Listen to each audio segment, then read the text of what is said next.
Découvrez et admirez le monde tel que le contemple le faucon ou l'aviateur casqué.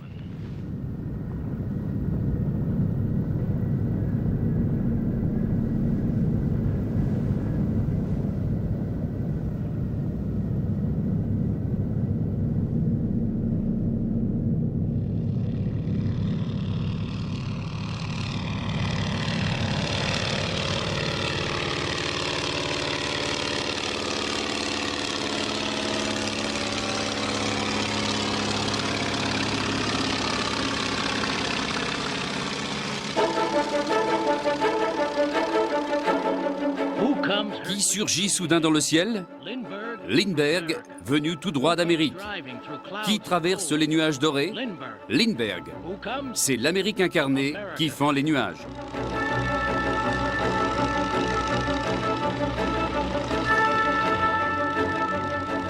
Jeune et vif prodige de la lignée des pionniers, tu es l'être éthéré que tous nous rêvons de devenir. Aventurier, au dessein et à la liberté sans limite, indifférent aux scories, insensible aux peurs primaires.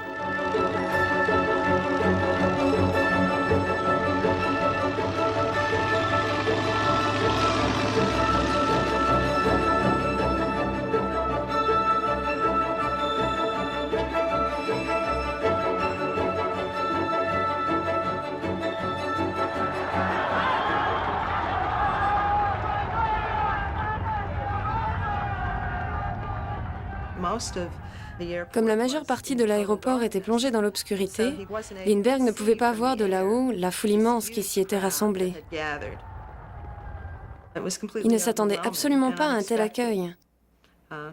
Il avait même emporté un passeport avec lui, car il craignait que les Français ne lui demandent une preuve de son identité. Il a finalement atterri au milieu des projecteurs, et son avion s'est trouvé entouré d'une foule innombrable. Les gens semblaient arriver par vagues.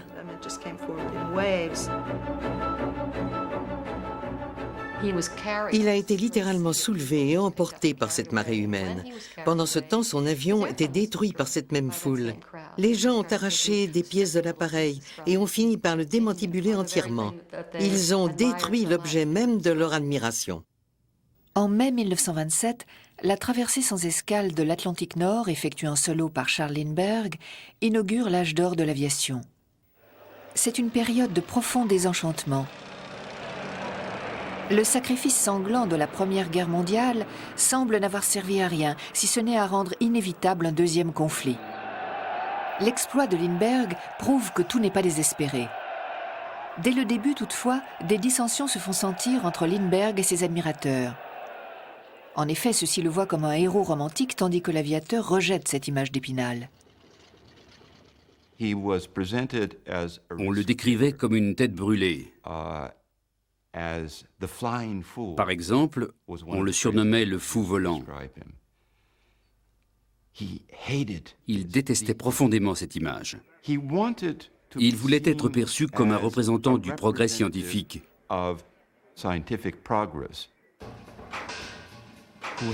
comme un homme qui avait triomphé grâce à la rigueur scientifique de sa démarche.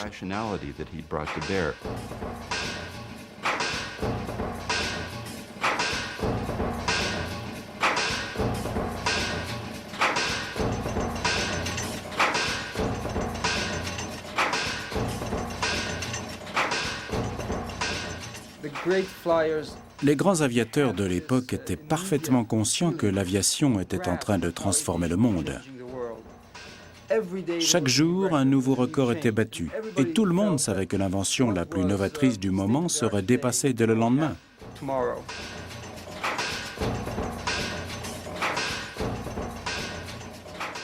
Comme ces hommes avaient la possibilité de déjeuner à Rome, puis de dîner à Londres dans la même journée, à une époque où le voyage traditionnel prenait à peu près une semaine, ils avaient une idée assez précise de ce que le monde allait devenir.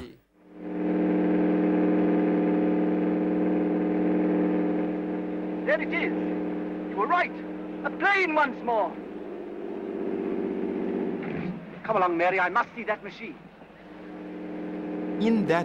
Pendant les années 20 et 30, le sentiment général était que l'aviation pouvait enseigner aux hommes comment dominer le monde grâce à la technologie, comment construire la société future et comment organiser les relations entre les dirigeants et la population. Who's in control of this part of the country? The chief. What we call the boss. Good. I want to see him.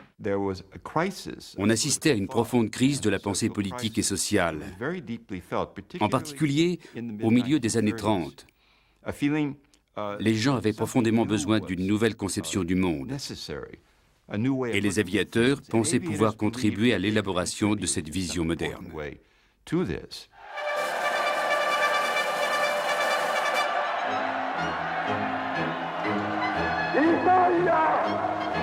Italia proletaria e fascista! Italia di Vittorio Veneto e della rivoluzione in piedi!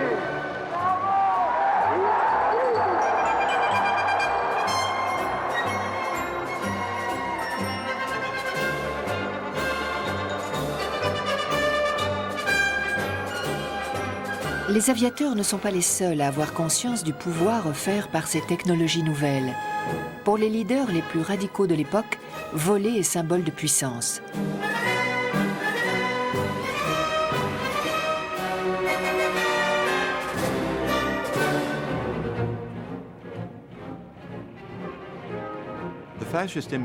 L'image du pilote, telle qu'elle est véhiculée par les fascistes, est avant tout celle d'un homme aux commandes d'une machine potentiellement dangereuse. Les traits de son visage sont tendus par l'effort.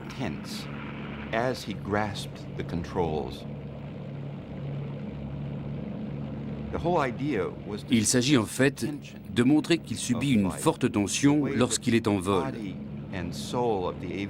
Ses capacités physiques et intellectuelles sont poussées au maximum, tandis qu'il lutte contre les éléments.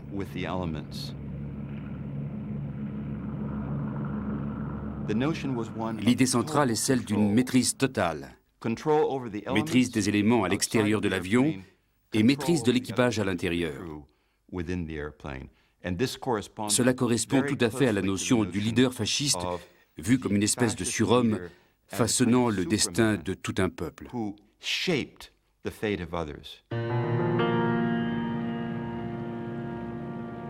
Italo Balbo incarne le pilote fasciste par excellence.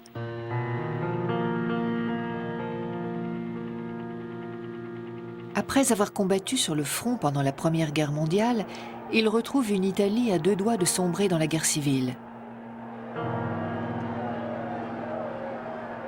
De petits groupes fascistes composés d'anciens combattants s'engagent dans une lutte meurtrière contre leurs ennemis socialistes.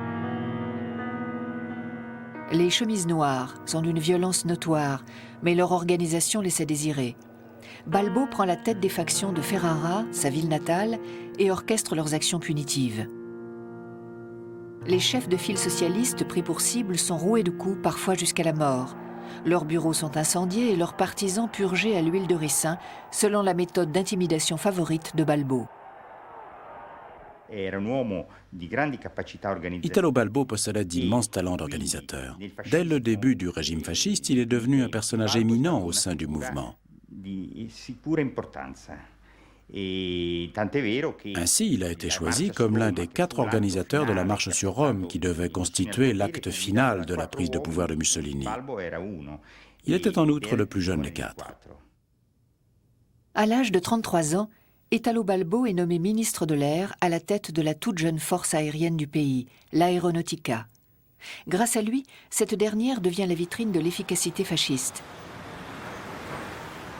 La structure même de son nouveau quartier général à Rome reflète sa personnalité.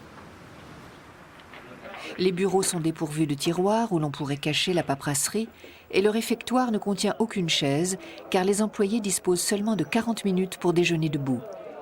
Mais c'est surtout dans le ciel que Balbo s'impose rapidement.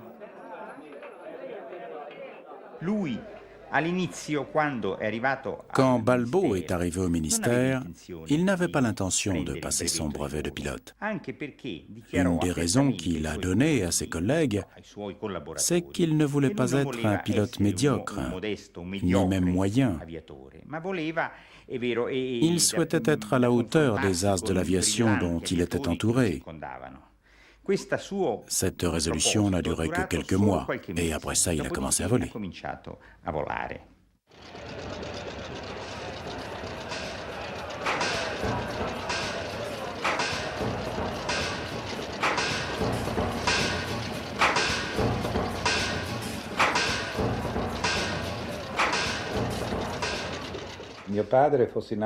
Mon père adorait voler, tout simplement.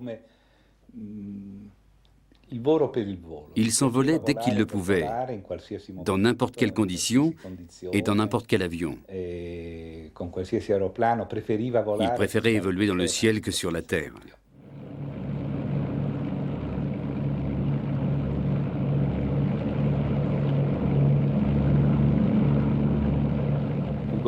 Un jour, Ugo Oietti, célèbre journaliste et écrivain italien, a fait avec mon père un voyage en avion de Tripoli jusqu'à Rome.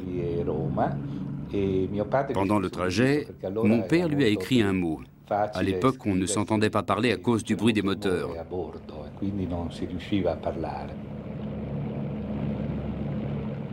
Ce mot disait « Cher Ugo, rien n'est plus beau que de voler à travers les nuages ».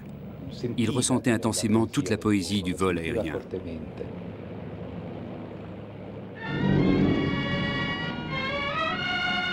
L'escadrille d'hydravions d'élite postée à Orbetello fait la fierté d'Italo Balbo. Des aviateurs triés sur le volet y pilotent le dernier modèle de l'aéronautique italienne, l'hydravion S-55. Le S-55 était très moderne pour l'époque, mais il s'agissait encore d'un appareil relativement simple, construit principalement en bois. Il exigeait une vigilance constante de la part du pilote, en particulier au moment du décollage.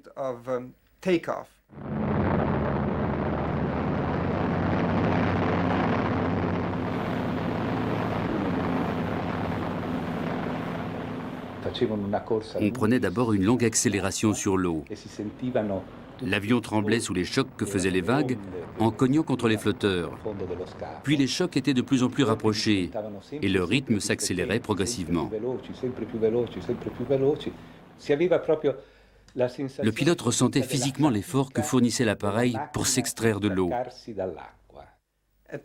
Au moment du décollage, c'était vraiment une question de force physique pure et simple. Les deux pilotes tiraient en même temps sur le manche et hissaient l'avion hors de l'eau pour ainsi dire à bout de bras.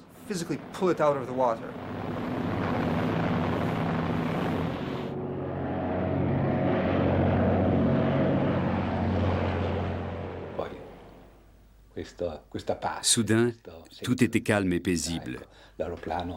L'hydravion avait décollé.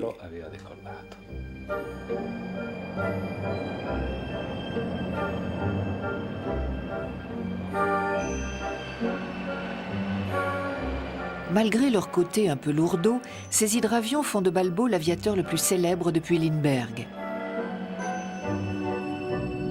Au début des années 30, il mène plusieurs traversées aériennes spectaculaires au-dessus de la Méditerranée et de l'Atlantique.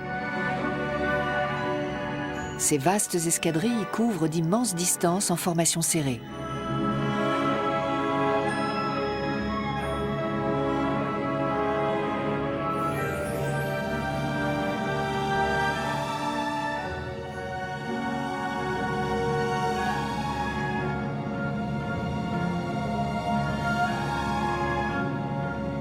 En 1933, il est à la tête d'un projet plus ambitieux que jamais. Le voyage de 25 hydravions transportant 100 pilotes et membres d'équipage d'Orbetello jusqu'à l'exposition universelle de Chicago. Chaque appareil est marqué du symbole fasciste et sous leur combinaison de vol, les pilotes portent les fameuses chemises noires. C'est là une démonstration retentissante de la maîtrise du ciel par les fascistes.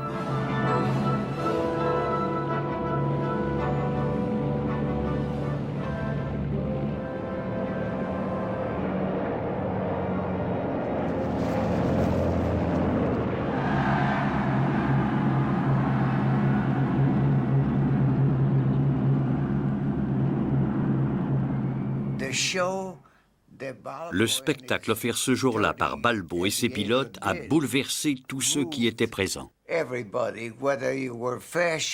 Fascistes, antifascistes, américains, italiens, tout le monde.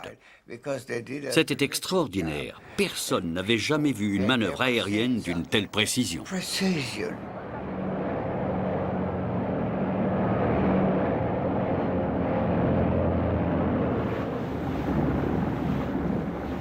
Le bruit était assourdissant. Quand ils sont arrivés, les gens se sont mis à courir dans tous les sens, le nez en l'air pour mieux les voir. C'était prodigieux de pouvoir contempler tous ces avions dans le ciel. J'entends encore le rugissement des moteurs. C'était un spectacle fascinant et absolument magnifique. I'm happy to be in Chicago. Viva l'America! Italo Balbo, leader extraordinary. The world hails him for the page he has written in the history of aviation. Viva General! Viva Italia! Tous les grands aviateurs des années 20 et 30 vivaient au quotidien une contradiction majeure. D'un côté, ils assimilaient le vol aérien à un exploit national qui contribuait à la réussite et à la puissance de leur pays. De l'autre, tous espéraient que l'aviation contribuerait à la création d'une société cosmopolite et pour ainsi dire utopique. L'aviation était l'affaire d'un petit groupe de personnes. C'est pour cela qu'elle transcendait les frontières. C'était une sorte de cénacle réuni autour d'une passion commune.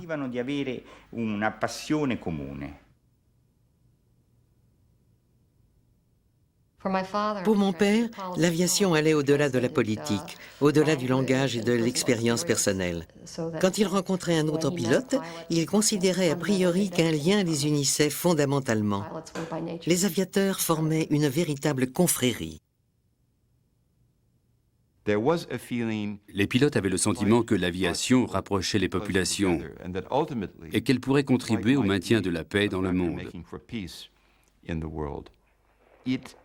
Ainsi s'est formé un mouvement en faveur de la création d'une force aérienne internationale au rôle pacificateur. There's no time to lose, so now report to headquarters. Yes. Jump round your squadron. Well, now we've got a chance to try the new gas of peace on somebody.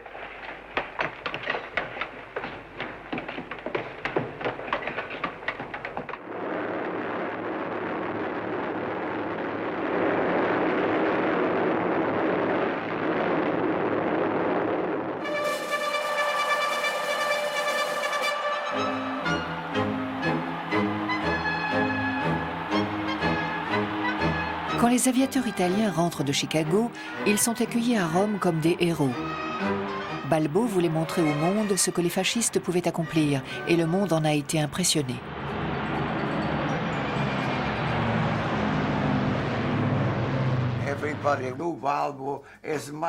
Balbo était aussi célèbre que Mussolini, et auprès des Italiens, il était même plus populaire que lui.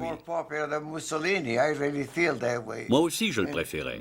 Mussolini brassait beaucoup d'air, tandis que Balbo était un véritable homme d'action.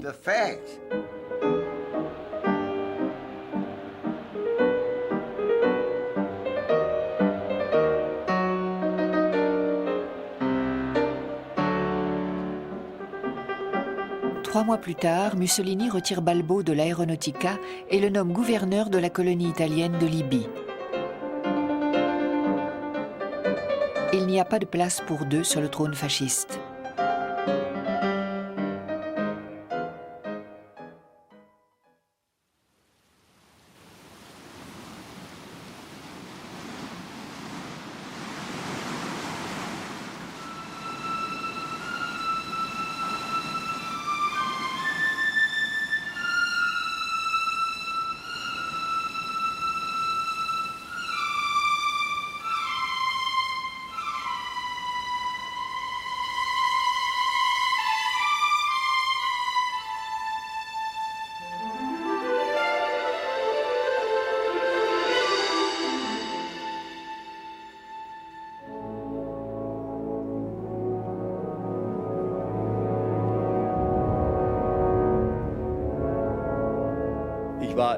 J'avais tout de l'homme-oiseau en ce temps-là.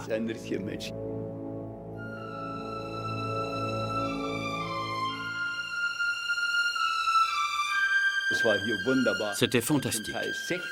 Il y avait parfois jusqu'à 60, 80 appareils dans le ciel. On aurait dit un essaim d'abeilles.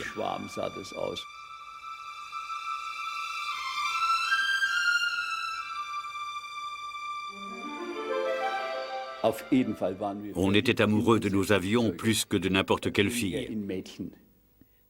On n'avait d'ailleurs pas le temps de s'occuper des filles. Nos appareils étaient bien plus précieux. Et on se chargeait nous-mêmes de les réparer. Au beau milieu de l'Allemagne, sur un mont venteux appelé le Wasserkuppe, l'aviation germanique renaît de ses cendres après la défaite de la Première Guerre mondiale. Imposé par les Alliés victorieux, le traité de Versailles a entraîné la destruction de la force aérienne militaire et la mise en place de restrictions sévères sur l'aviation civile. L'aéronautique allemande était donc condamnée à la stagnation, jusqu'à l'arrivée d'une nouvelle génération de pilotes sachant voler sans recourir à des moteurs. Très vite, des appareils du monde entier envahissent le ciel au-dessus du Wasserkuppe. Beaucoup d'étrangers venaient apprendre à piloter un planeur dans notre école. Ils arrivaient d'Europe et d'ailleurs. Ils étaient norvégiens, danois, hollandais, polonais. Toutes les nationalités étaient représentées et se mélangeaient allègrement. Unis par la même passion, nous formions une authentique communauté sportive transcendant les frontières. C'est ça qui était beau. Mais d'autres forces sont en jeu sur le mont Wasserkuppe.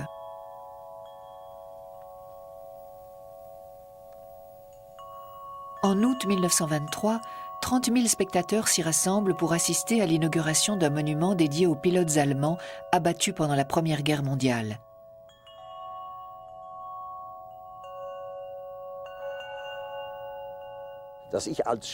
J'étais gamin à l'époque et les discours ne m'intéressaient pas du tout.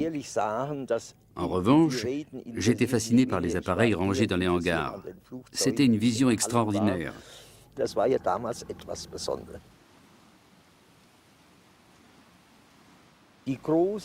La plaque de bronze posée sur le mémorial disait « Nous, pilotes allemands décédés, sommes restés victorieux grâce à notre valeur seule ». Puis venait le post-scriptum destiné à galvaniser la population. « Peuple allemand, envole-toi à nouveau et tes efforts te vaudront la victoire ». Cela faisait référence à l'aviation, mais aussi à la reconstruction de la nation allemande, qui était confrontée à une crise économique très grave. Nous n'étions pas au courant de ce qui se passait, ça ne nous intéressait pas. Mais l'Allemagne avait perdu la guerre et les temps étaient durs. Le chômage sévissait partout. Piloter un planeur était une chance extraordinaire. Quand on était là-haut dans le ciel, on oubliait tout le reste. Certains d'entre nous étaient terriblement frustrés de ne pas pouvoir piloter d'avions motorisés. La plupart de ces hommes avaient sans doute été officiers pendant la guerre. Et pour eux, la vie n'avait désormais plus aucun sens. Tout ce qu'ils voulaient, c'était pouvoir voler comme avant. Ils se sentaient laissés pour compte, ce qui était vrai.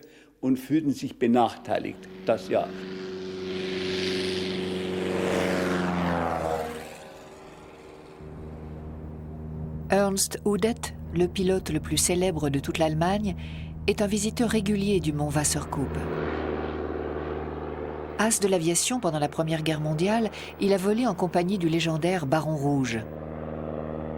Contrairement à beaucoup de ses anciens camarades cloués au sol par le traité de Versailles, Udet ne s'est jamais laissé abattre. Il a pu continuer à voler en se tournant vers le monde du spectacle.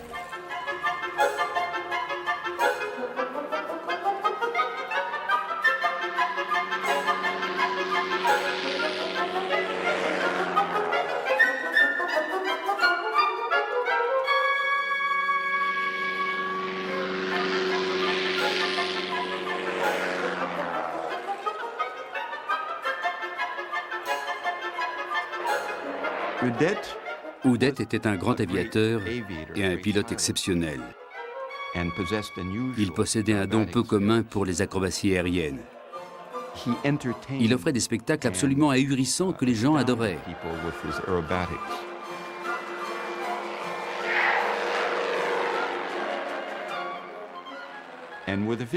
Avec un personnage comme Oudette, on voit combien la frontière était vague entre aviation et grand spectacle.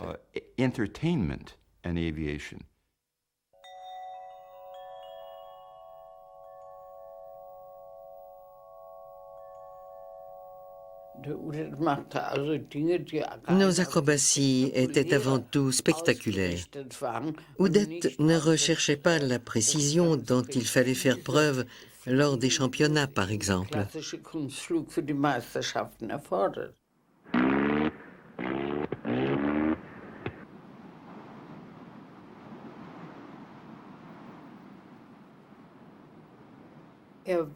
Il a toujours eu beaucoup de chance. Il aurait dû mourir un bon millier de fois.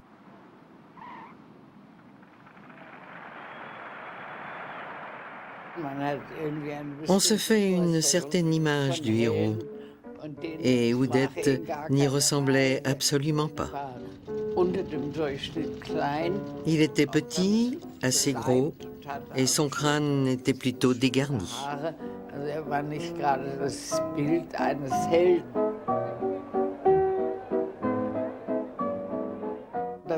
Ce qui est bien, c'est que je ne suis jamais tombée amoureuse de lui.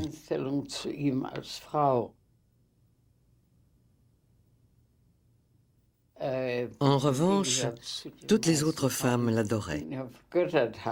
Elles faisaient des scènes de jalousie terribles. Elles se battaient à coups de lime à ongles ou de je ne sais quoi.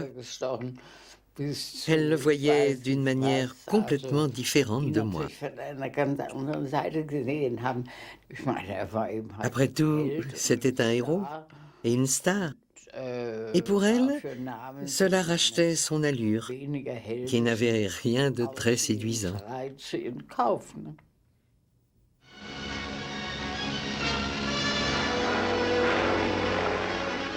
C'est le cinéma qui transforme le héros en star. Oudette commence par jouer les cascadeurs devant la caméra, mais très vite, son nom apparaît à côté de celui de vedette du grand écran, tel que Leni Riefenstahl.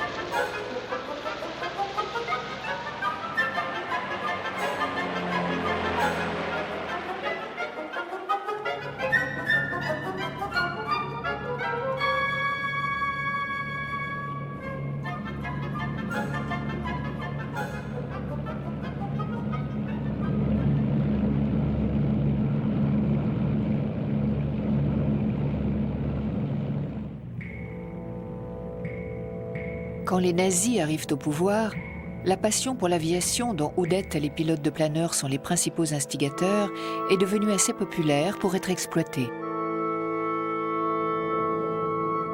Le nouveau ministre de l'Air, Hermann Göring, déclare « L'Allemagne doit devenir une nation d'aviateurs ».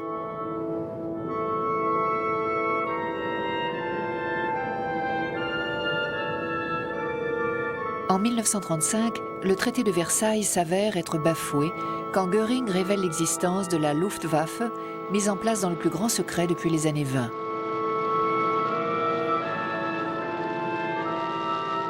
Tous les secteurs de l'aviation passent alors sous le contrôle du parti nazi.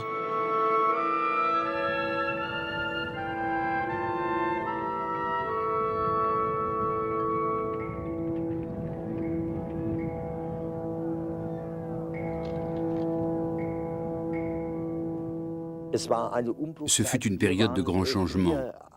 Avant cela, nous formions une communauté assez libre. Nous étions de grands idéalistes et nous n'avions pas besoin qu'on nous donne des ordres pour accomplir les tâches nécessaires. Chacun savait ce qu'il avait à faire et le faisait du mieux qu'il le pouvait. Désormais, tout était organisé de façon bien plus stricte. Nous n'étions pas opposés à une bonne organisation, mais elle a vite pris un caractère militaire. Nous avons bientôt été obligés de porter des uniformes au lieu de nos frusques habituels. Toute une série de nouvelles règles nous a été imposée.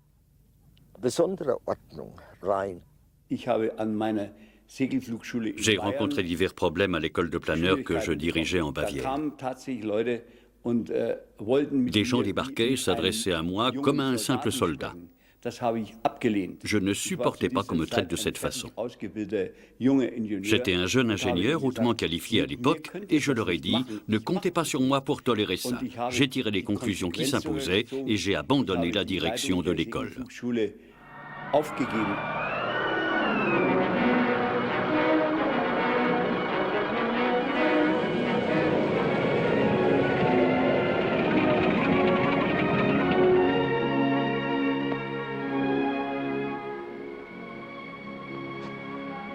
Herr Udet, jetzt glauben Sie sicher, ich werde nie ein richtiger Flieger werden. Diesmal hast du Pech gehabt. Aber wenn es auch mal schief geht, Jugend, das Wagen.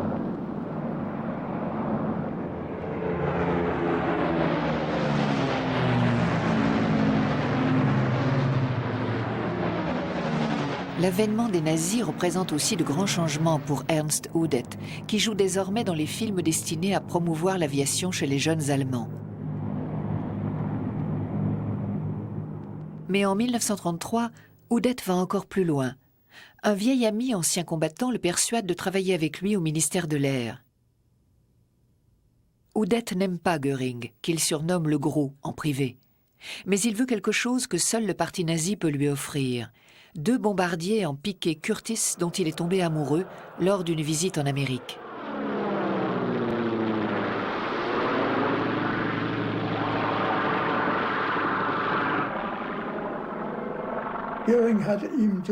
Göring a promis à Udet de lui fournir les 2 Curtiss et c'est comme ça qu'il l'a attiré au sein de la Luftwaffe.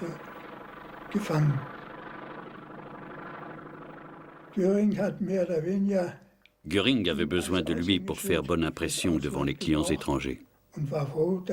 Il a été ravi de le nommer colonel de l'armée de l'air.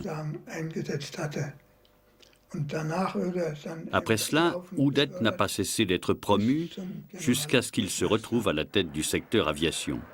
Il était le plus petit général de toute la Luftwaffe.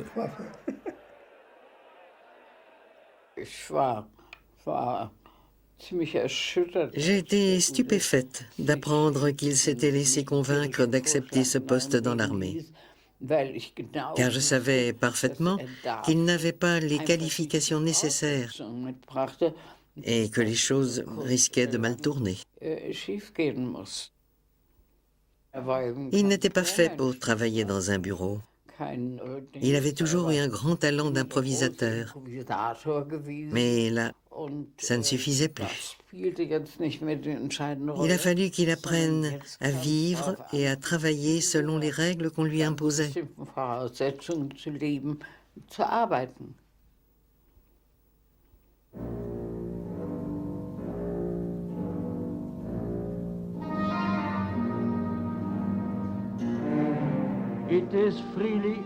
Aujourd'hui, tout le monde s'accorde à penser que si la guerre aérienne ne détruit pas la civilisation, alors l'aviation elle-même rendra toute guerre impossible.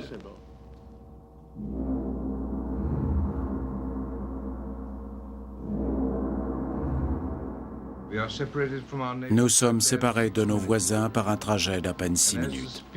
Et tandis que les avions sont de plus en plus variés, de plus en plus rapides, le monde rétrécit. Bonne nuit et bonne chance.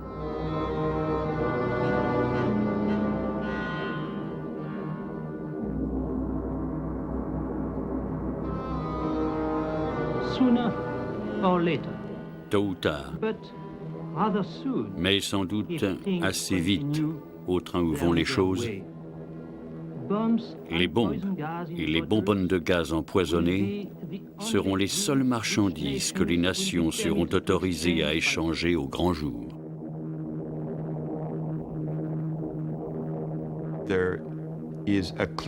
Un nuage noir s'est peu à peu formé au-dessus de l'aviation. La perception qu'en avait la population s'est mise à changer. Même si les gens restaient fascinés par les avions et leurs pilotes, ils ont pris conscience qu'un appareil pouvait facilement devenir un bombardier et qu'en cas de nouvelle guerre, l'aviation ne serait plus seulement utilisée contre les cibles militaires, mais aussi contre les civils.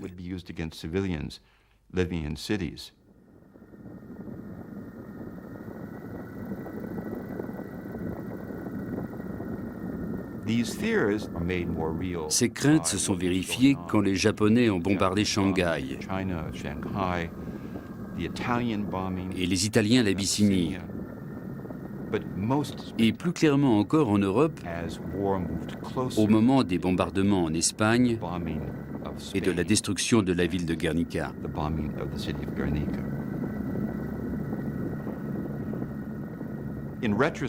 Avec le recul, on peut voir les acrobaties aériennes, les piquets exécutés au-dessus des foules et la soudaine apparition de la flottille d'Italo Balbo dans le ciel de Chicago, comme autant de présages de ce qui allait se passer.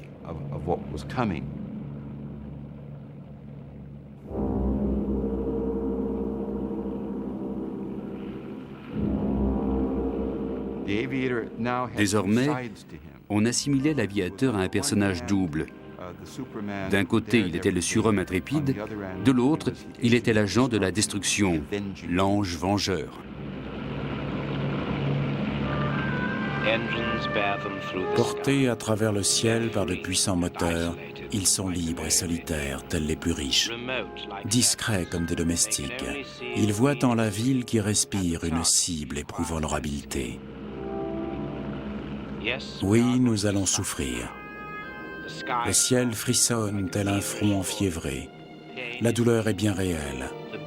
Les projecteurs hésitants révèlent soudain le petit insecte mécanique qui fera notre perte.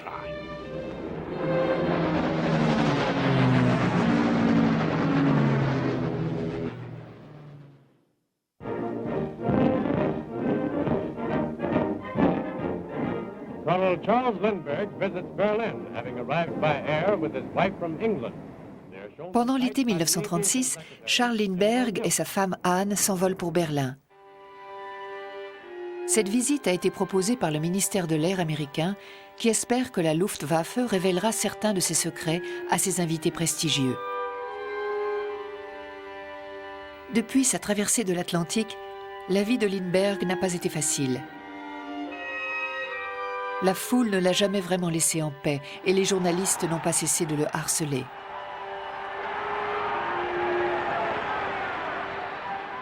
Où qu'il aille, il était harassé de questions. Un jour qu'il montait dans un avion avec sa femme, les journalistes ont voulu savoir où ils allaient. Et mon père a répondu « là-haut ». Je crois que c'était pour lui le seul moyen d'échapper à la pression qui l'écrasait depuis qu'il était célèbre.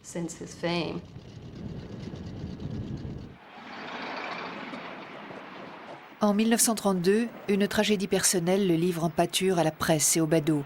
Son fils Charles, alors âgé de 18 mois, est enlevé puis assassiné.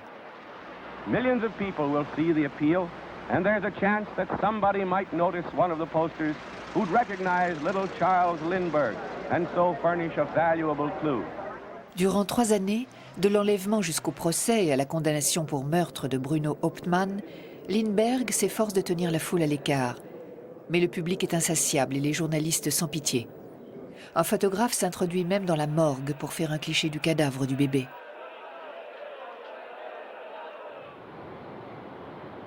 En 1935, Lindbergh quitte l'Amérique avec sa famille et s'exile en Angleterre, loin d'une société qu'il estime moralement corrompue. Il s'installe dans une maison de campagne que lui loue le diplomate britannique Harold Nicholson. Je leur ai rendu visite avec mes parents. C'est là que je l'ai rencontré pour la première fois. J'ai été effaré par la façon dont il traitait son petit garçon, John, qui n'avait pas plus de 2 ou 3 ans à l'époque. Lindbergh l'a attrapé par une cheville Elle a fait tournoyer autour de lui, puis il l'a installé sur la balançoire du jardin et l'a poussé de toutes ses forces de plus en plus haut.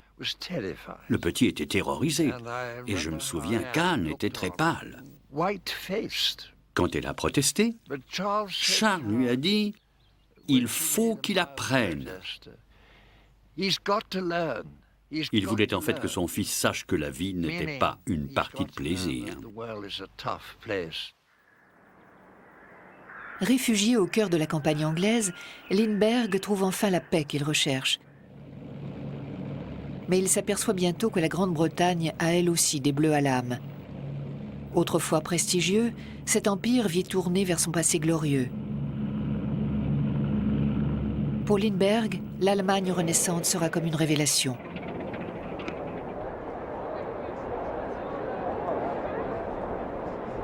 The American ace, vacationing from his home in England, is received with open arms by German airmen.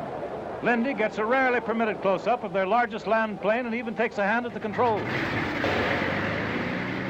Lindbergh arrive à Berlin porteur d'un message à l'intention de l'aviation allemande. Devant la foule rassemblée, il rappelle le credo de l'aviateur, les idéaux qui, selon lui, sont encore partagés par tous les pilotes.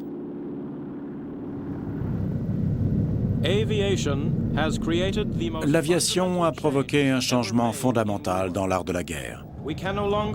L'armée seule ne suffit plus à la protection de nos familles. Nos bibliothèques, nos musées, tous les monuments que nous chérissons sont désormais exposés au bombardement. Toutefois, puisque l'aviation repose sur la raison, je suis plein d'espoir. Piloter un avion requiert plus d'intelligence qu'il n'en faut pour creuser une tranchée ou tirer au fusil. Or, le pouvoir qui découle du savoir ne peut être une menace pour la civilisation. L'alliance de la force et de la raison est le signe distinctif et la responsabilité de l'aviateur.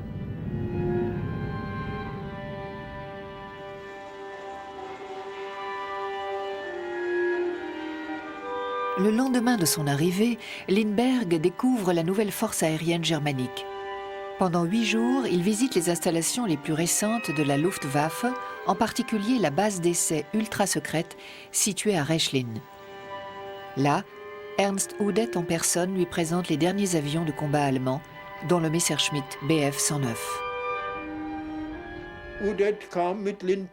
Udet est venu à Rechlin avec Lindbergh, à qui on avait promis qu'il pourrait piloter le nouveau Messerschmitt. Nous sommes tous sortis sur le tarmac, Udet et moi y compris, pour lui montrer comment fonctionnait l'appareil et quelles étaient les manœuvres à effectuer. Lindbergh est monté dans l'avion, il a décollé et il a exécuté un long tonneau à 20 mètres au-dessus du sol.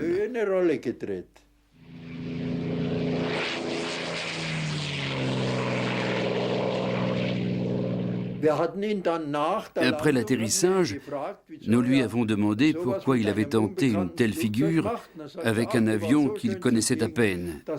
Et il a répondu « C'était un tel plaisir de voler dans cet engin que je n'ai pas pu résister. »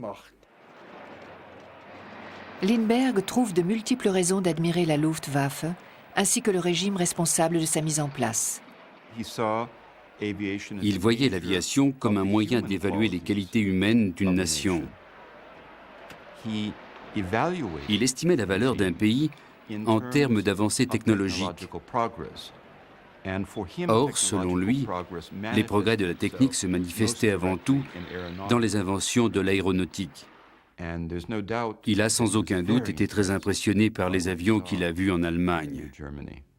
Ce qui est étonnant pour nous, c'est qu'il n'ait rien vu d'autre.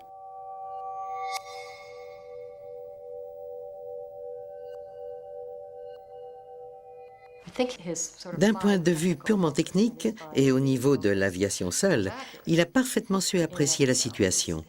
Il ne se trompait pas quand il évaluait la puissance de la Luftwaffe ou celle des autres forces aériennes européennes. Il n'a jamais omis le moindre détail technique. Ce qu'il a négligé, ce sont les petits détails de la vie quotidienne. Il est rentré en Angleterre convaincu que les Allemands avaient mis sur pied la force aérienne la plus puissante de l'histoire de l'humanité. Il pensait que la chétive Royal Air Force, comme il l'appelait à l'époque, serait bien incapable de lui résister. Il est venu dîner chez nous peu après son retour, et mon père a consigné toute la soirée dans son journal.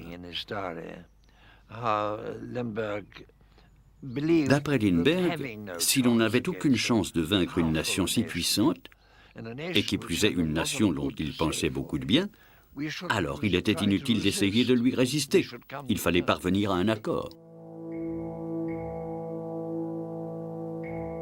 Tandis que la menace de la guerre se précise, Lindbergh est persuadé qu'il pourrait éviter qu'elle n'éclate. Entre 1936 et 1938, il effectue 4 autres voyages en Allemagne. Il s'y rend sur invitation, mais toujours dans le but d'atteindre son objectif, arrêter la marche vers la guerre. Selon Lindbergh, ce conflit aurait pour seul résultat de renforcer ce qu'il appelait les hordes asiatiques, ces ennemis de l'Europe et de la civilisation occidentale. D'après lui, la guerre entre les forces occidentales, dans lesquelles il comptait l'Allemagne, aboutirait forcément au déclin de leur civilisation. Il s'est donc rendu en Allemagne dans le but de remplir une mission.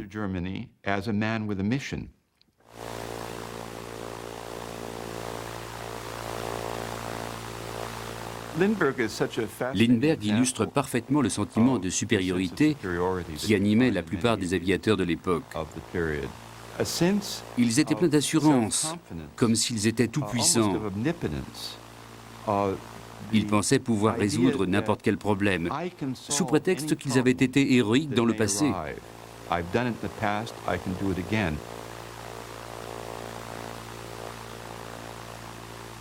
En décembre 1938, 3 mois après la signature des accords de Munich, Lindbergh rend visite à Ernst Udet dans le plus grand secret pour lui suggérer que l'Allemagne pourrait vendre des aéromoteurs à la France. Udet lui assure que cette idée sera examinée par Göring en personne. Lindbergh pensait qu'il pouvait être l'instigateur d'un rapprochement entre la France et l'Allemagne. Pour lui, les aviateurs formaient une confrérie de gentlemen. Il croyait que ni Göring ni Udet ne lui mentiraient, car ils étaient liés tous les trois par une sorte de code de chevalerie. C'était évidemment bien naïf de sa part. Lindbergh a voulu jouer les ambassadeurs du ciel. Malheureusement, il a complètement sous-estimé les différences profondes qui séparaient les Allemands des forces occidentales. Et il n'a pas bien mesuré l'enjeu du conflit qui s'annonçait.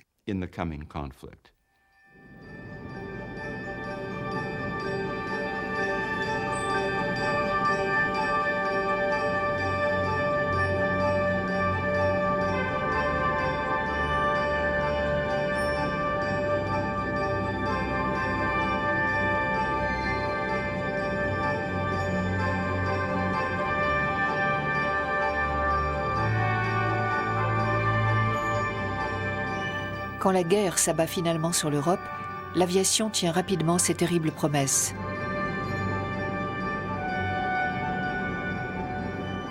Bien décidé à rester neutre, Lindbergh rentre aux États-Unis. Durant les 2 années qui suivent, l'aviateur qui méprisait autrefois la foule arpente le pays pour tenter d'obtenir son soutien. I tell you that the only way our American way of life and our ideals can be preserved is by staying out of this war.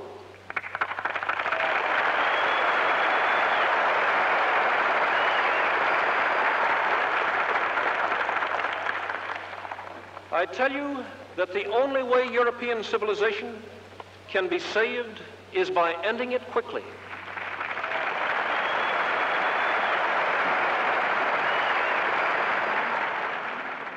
Quand je regarde ces images, je suis plus étonnée par son sourire et par sa façon de saluer la foule que par son discours lui-même. Ça ne lui ressemblait absolument pas. Selon moi, Il se sentait investi d'une mission. Il considérait qu'il avait une digne cause à défendre.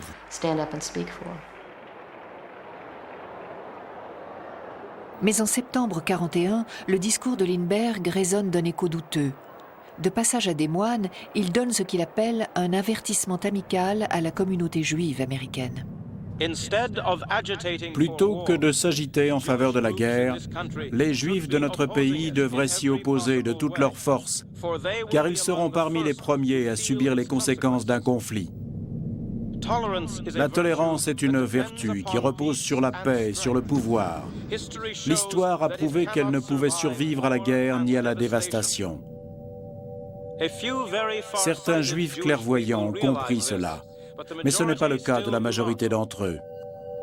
Or, ce sont ceux-là qui menacent notre pays, car ils dirigent et influencent notre cinéma, notre presse, notre radio et notre gouvernement. Ce sont sans doute les paroles d'un homme sous pression. Il me serait facile de prétendre qu'il n'aurait jamais écrit cela s'il avait eu plus de temps pour y réfléchir, mais je n'y crois pas. Selon moi, il a dit ce qu'il pensait à l'époque, et son discours était clairement antisémite. 3 mois plus tard, les États-Unis entrent en guerre à leur tour.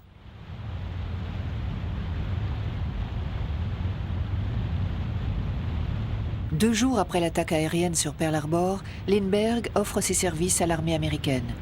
Sur ordre du président Roosevelt, sa candidature est rejetée.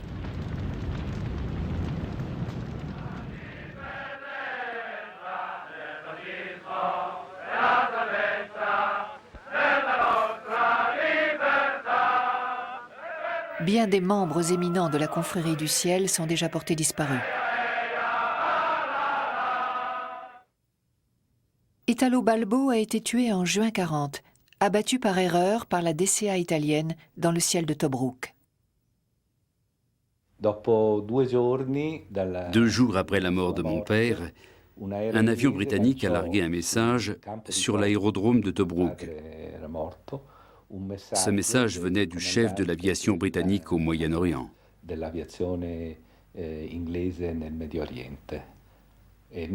Il disait: la Royal Air Force tient à exprimer ses plus sincères condoléances à la famille du maréchal Balbo, grand chef militaire et vaillant aviateur que j'admirais personnellement, même si le destin avait fait de moi son ennemi.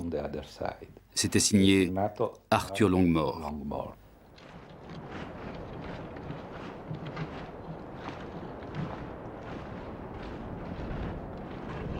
En novembre 1941, les Berlinois descendent dans les rues pour assister aux funérailles nationales d'Ernst Udet, dont on dit qu'il s'est tué en testant un nouvel appareil.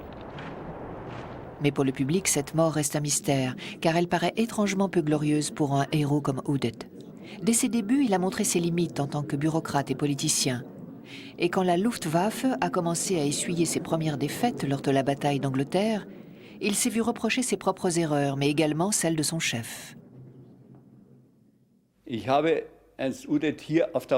J'ai rencontré Udet une dernière fois sur le mont Wasserkuppe. Ma femme et moi avions décidé de quitter l'Allemagne à cause de tout ce qui s'était passé. Je lui ai demandé ce qu'il me conseillait de faire et il m'a simplement répondu « Envole-toi si tu le peux ».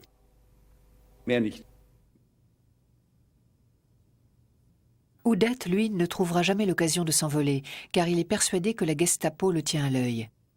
Dans la nuit du 17 novembre 1941, il finit par trouver une porte de sortie en se tirant une balle dans la tête. Naturellement, ceux qui connaissaient les circonstances exactes de sa mort étaient bouleversés. Mais on nous avait déjà tellement menti à l'époque que la vérité ne nous a pas autant surpris qu'on pourrait l'imaginer aujourd'hui.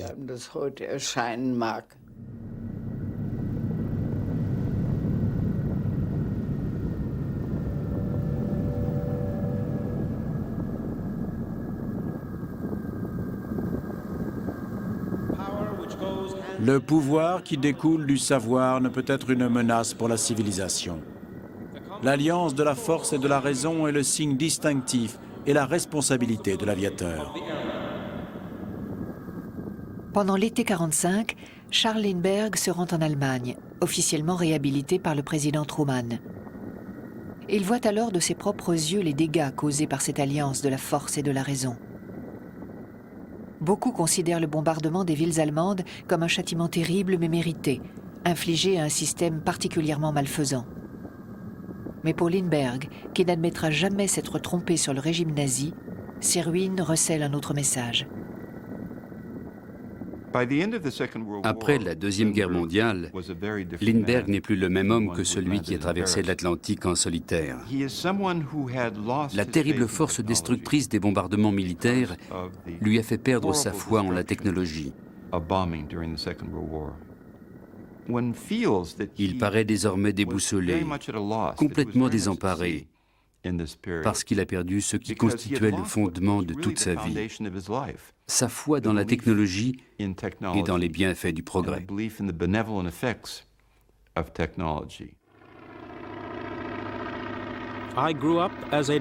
J'ai grandi dans l'admiration et le respect de la science. J'ai fait l'expérience du pouvoir quasi divin que l'homme ressent aux commandes de ses propres machines. J'ai vu la science que je vénérais et l'aviation que j'adorais détruire la civilisation au lieu de la servir. Dans ma mémoire, l'image de mon avion filant vers le nord est pour toujours mêlée aux zébrures des balles traçantes, aux comètes enflammées des avions abattus et aux chapelets de bombes tombant du ciel, irrémédiablement. La plupart des premiers aviateurs qui sont encore parmi nous disent souvent que les choses ont changé. Ils ne veulent pas seulement dire qu'on ne prend plus de risques ou qu'il n'y a plus d'aventure. À mon avis, ils ont l'impression que leur vision, leur philosophie, l'espoir en l'avenir qu'ils avaient autrefois, ont aujourd'hui disparu. Les choses ont évolué différemment qu'ils le pensaient.